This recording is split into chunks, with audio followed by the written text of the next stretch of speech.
Hi everybody, today I'm going to be fixing one of the gears in my Riso machine because it's broken.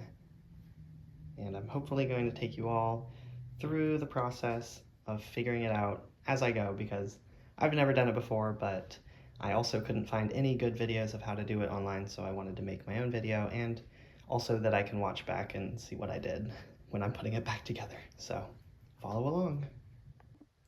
I have a Riso EZ390U.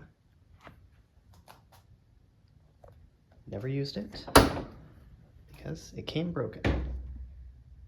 Here we can see this is where the gear is broken. Because it's broken and the machine's off, it's locked. So if you're having problems getting it open, here's how to fix that.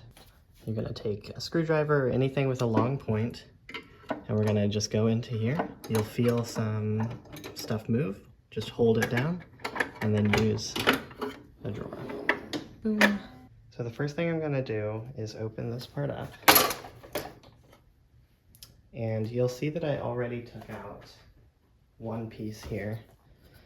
This piece that goes kind of right here. I took it out already because that was how I figured out that this gear is broken.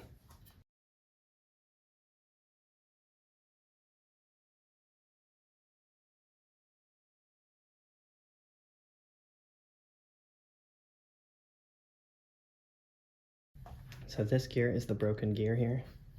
These are the two pieces that's supposed to go on the right side of the gear. It's a little shaft, and they were broken in half. They have grease on them, so be careful for that. I ordered a new gear in the mail, and from eBay. I'll leave the link in the description and the part number in the description, and it should be, you know, I hope it's the right one. But we're gonna put that in. So some of the tools that I used are this socket wrench that has the little bolt part on it. I have a screwdriver, needle nose pliers, flathead screwdriver. I have a baby screwdriver just in case. I also have a table set up with some cardboard. I don't know why, but I added the cardboard. I have my pages. I have some paper here and a marker. On each step of the process, I'm going to write a note about what I did and put my screws in circles there. And we'll go along here. That way, when I'm ready to put things back together, I can just go in reverse order. Step one is going to be removing this top part. I'm going to try with this screwdriver.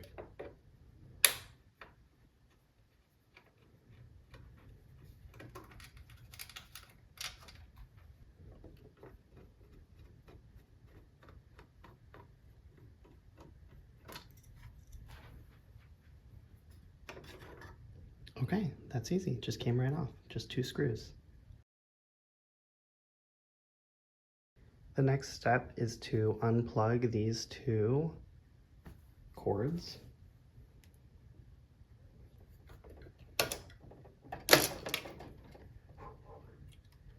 Okay, that was a little bit difficult, but just, you know, be super careful. Try to apply even pressure upwards. Okay, I used some little clips to move these wires out of my way. The next step is to use this spring section, and we're gonna pull that out to release the spring. Take the spring off. Okay, next step, after you've taken the spring off of here, there are 2 brown rings, one right here and one on the bottom of the shaft. So as you slide this up, you're gonna wanna come in from below and push these rings apart. So you want the bottom one to stay on the bottom. See how that one is out? Then you'll want to bring this top one up. It's easy to slide with your fingers, and this whole unit will detach. I'll show you that now. I have the bottom one has fallen down. I'm going to have this top one up, and I can detach. Now careful, don't pull it all the way away because there's one cord over here, this grounding cord, that you're gonna need to unscrew. Okay, so what I just did there was remove this small piece of shielding that goes right there so that I could access this screw, which I will now unscrew and do the same thing to remove that printer part. Okay, I've loosened the green piece. Now I'm going to do the same thing here. I'm gonna make sure that bottom brown piece is out, the top one as well. And we're just gonna wiggle that guy out. Okay, be super careful with this part because I think that it's expensive. Now we need to unhook these two springs. In the video I watched, they just kind of lifted them off with a screwdriver. Okay. All right. And then we need to undo this little jump ring on the side of this black bar so that we can wiggle it out.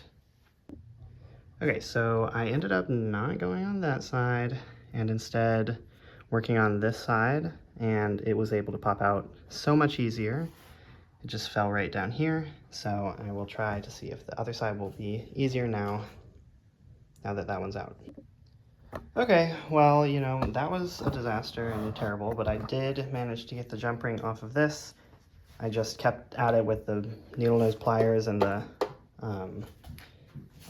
screwdriver, and I just kind of held the screwdriver against the bottom and the pliers against the top open edge and just pushed really hard until it fell off.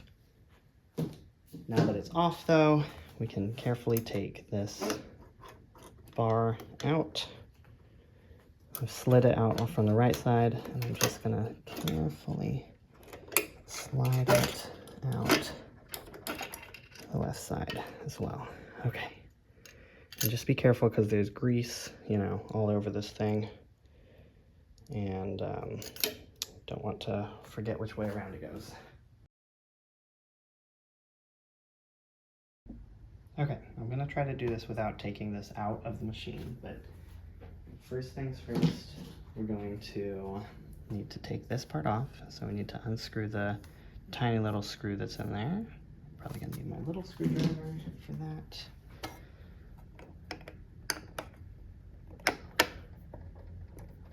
Yep, there we go.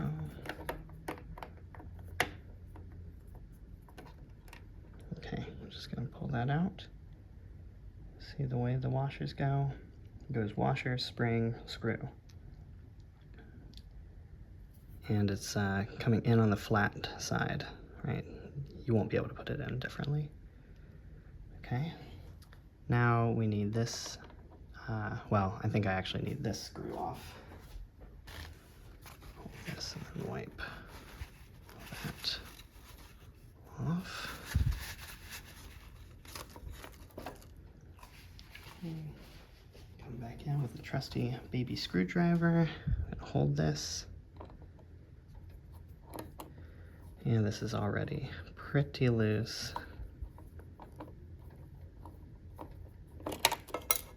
Okay, yeah, be careful not to lose that. So that's also going washer, spring, screw. Okay. Okay, now we need the jump ring off, and look at that. Oop, okay. Try to get down between this. Pull it off. Okay, so I got that off, off camera because I just pushed at it with this really, really small screwdriver. And it popped right off. I pushed at it kind of like this.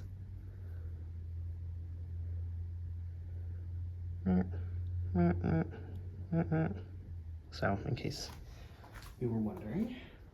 Now, this little metal thing can be pushed out. And we're gonna slide it off, like that. Now we should be able to slide everything that way and take the gear off. And you're going to want to make sure that this little semicircle thing is up so that it doesn't get caught between these. And we can just slide like that and take the gear off. Yay! You can see where it's broken. Okay, now I'm going to take my new gear, and with the shaft to the right, I'm going to slide it on.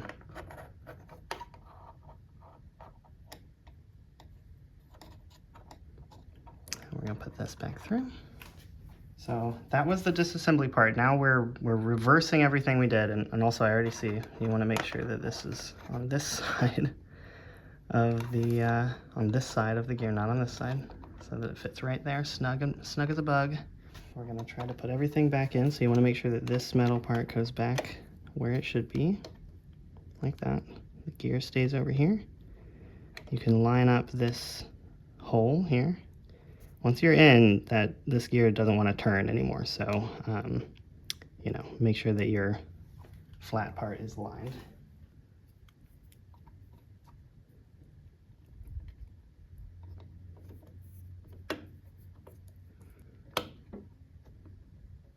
Okay. Now we want to put the brass fixing back in, this guy. Remember that the flat edge should be toward us. Just like that. Push them on in there. Remember to keep everything out like that. And we want to put the jump ring back in somehow. That's not on, we're going to push it on.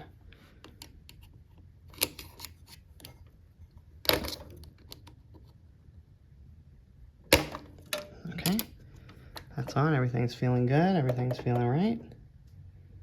Now we want to slide this guy back on.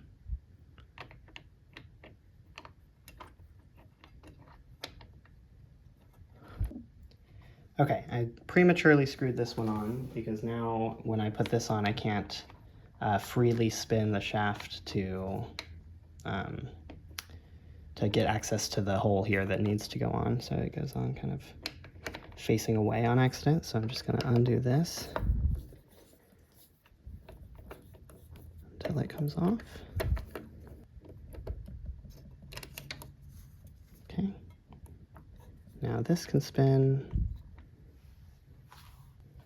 And I have the proper screw for that.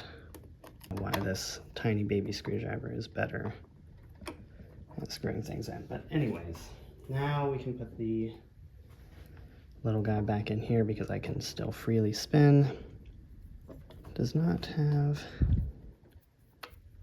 magnetized spots on it. Okay, I have purchased some white lithium grease here, and I'm going to apply it just a little bit.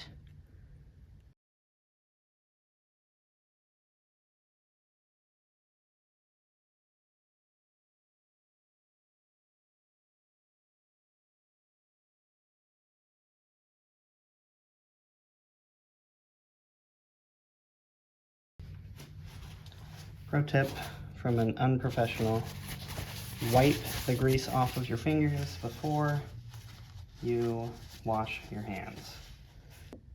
One last thing that I forgot to mention is that this plug should be plugged in. You didn't need to have unplugged it. I unplugged it for some reason earlier off camera because I thought I would need to take this whole thing out, but you can just make sure that's plugged in and don't forget.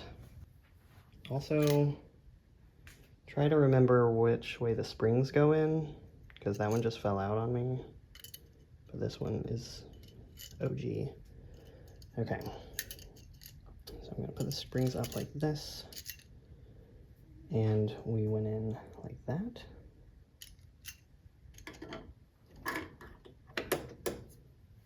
Okay, make sure you can see. And we slid in. And we slide back. And we slide in.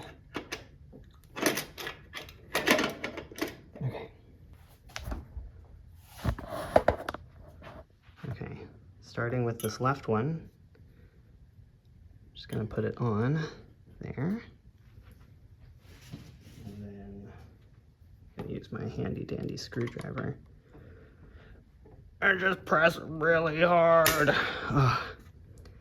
Okay, that was easy. So much easier to go back on. Push it against that. Now we're gonna come over here to our other side. And we're gonna put this thing back on. Just rest it on there. It's hard to get a good angle of this, but I'm gonna do the same exact thing. Try to push it pretty evenly, and then it's on. Now we're gonna put the springs back.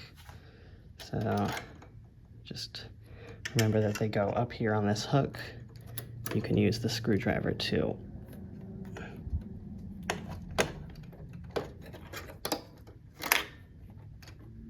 Okay, I've encountered another problem here. So this bar is not angled forward enough, and that's because our little round plastic piece here is spun forward. I can't spin it because all these gears are stuck in there. So one more time, I'm gonna undo this so that we can spin back around and put it back in.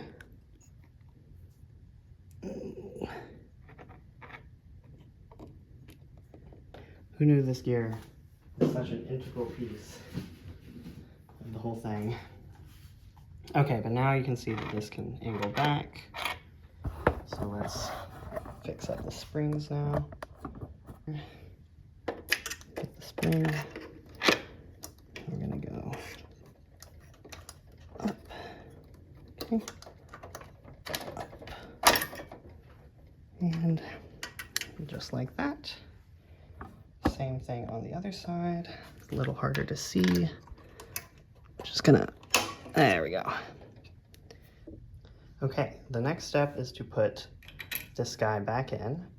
Now, really important that you check which side the ground cable is on. It should be on the right side of you, because it's easy to flip this guy over. It looks the same on this back part. So with that on the right side, we are gonna do the same thing with these sliding pieces as before. You want this one down, you want this one all the way up, and then they're going to kind of sandwich into this. So we put this onto the shaft, we slide it down over the bottom one, and then we slide the top metal bracket down into it. Now, we also remember to slide this guy through this little hole, so that he's back there by his screw. Then we want to put the spring back onto the shaft. Boop. And then we have this handy dandy better lock. So we're going to hold the spring down, and you can see that there's a little slot there. We want to use this to slide into the slot. There we go. Perfect.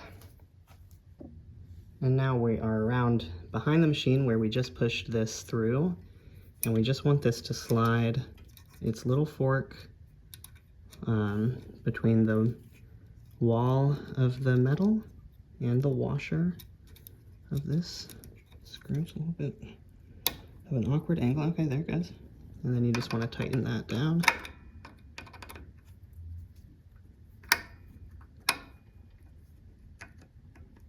And then you're going to want to put this metal shield back on.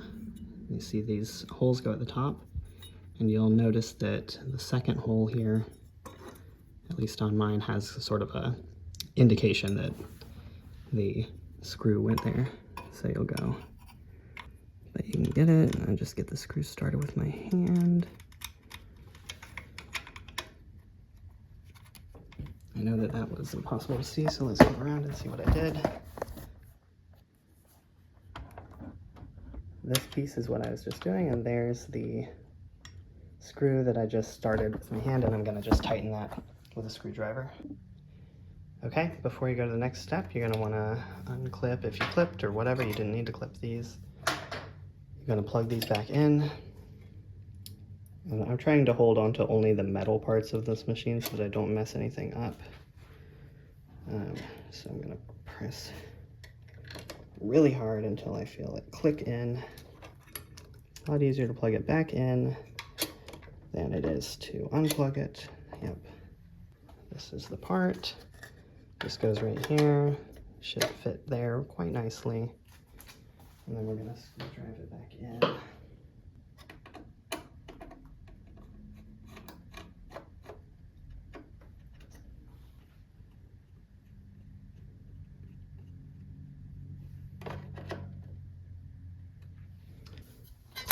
So that goes here, and you can kind of tell which hole the screws went when they go to these tabs here.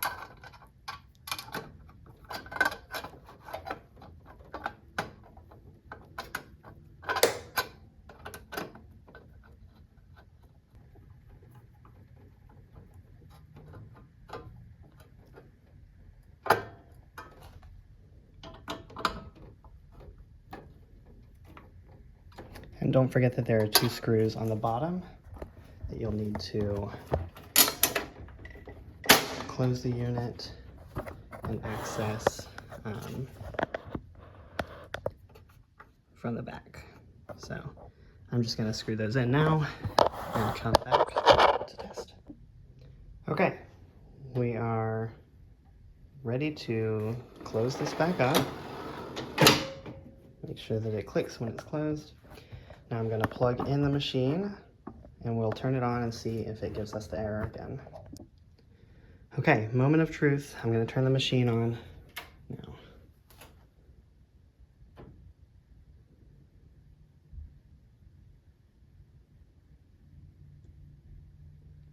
Okay, this is pretty exciting. Let's close the door so it stops thinking that the door is open.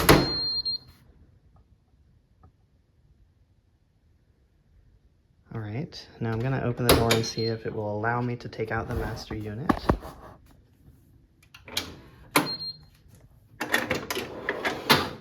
Excellent, it's no longer locked in there, so that's great. We have blue ink in right now. I'm gonna get set up and see if we can print something.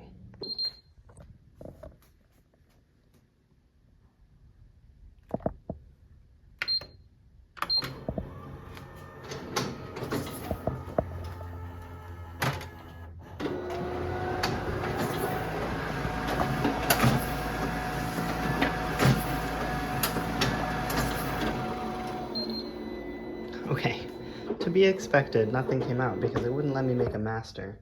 But let's try again. It's successfully making a master, it seems.